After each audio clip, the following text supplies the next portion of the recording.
respectueusement inviter la professeure Fatou Sossar, commissaire du développement humain et des affaires sociales de la CEDEAO, à prendre la parole.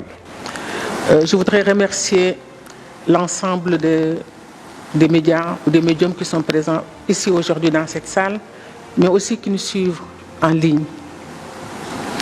Pour commencer, c'est saluer l'idée du président de la CEDEAO, le Dr Omar Ali Touré, qui a l'initiative pour plus de visibilité des actions de la Commission. Ce département comporte 4 directions. Les sciences, l'éducation et la culture d'abord. Ensuite, nous avons les questions humanitaires. Nous avons aussi les questions d'égalité de genre, d'autonomisation de la femme, dont le centre se trouve à Dakar. Nous avons aussi les questions de la jeunesse, qui se trouve au Burkina Faso, à Ouagadougou.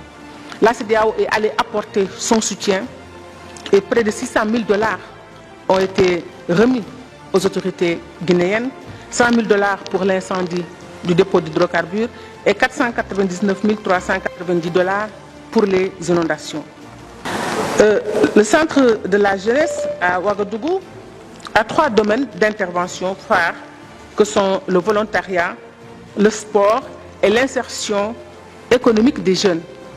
Pour le sport, qui est considéré pour l'institution comme facteur d'intégration à travers des activités comme la lutte, le marathon et le cyclisme, le centre jeune ou la CEDEAO apporte des appuis aux fédérations sportives de près de 100 000 $ par an, par fédération. Quand nous en venons à la direction de l'éducation pour sa contribution sur la question de la jeunesse, les programmes de la direction de l'éducation, des sciences et de la culture portent une grande partie sur les jeunes. Nous avons, au niveau de ce département, pu envoyer 42 jeunes pour des masters en diplomatie et en relations internationales en Espagne. Nous avons, au niveau de la CEDEAO, un appui aux jeunes à travers des prix pour les start-up les plus performants en innovation scientifique de 50 000 $.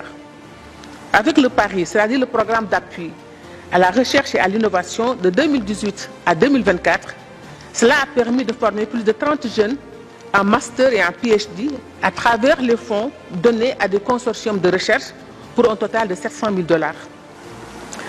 Quant au centre pour le genre de Dakar, le centre aussi octroie des bourses d'excellence aux jeunes des écoles. Et nous avons, de 2010 à 2022, octroyé 1720 bourses d'excellence aux jeunes filles des familles défavorisées. La CEDEAO a lancé à partir du mois de mai les assises de la jeunesse pour faire l'état des lieux des mutations et ruptures qui ont abouti au malaise généralisé constaté dans notre sous-région.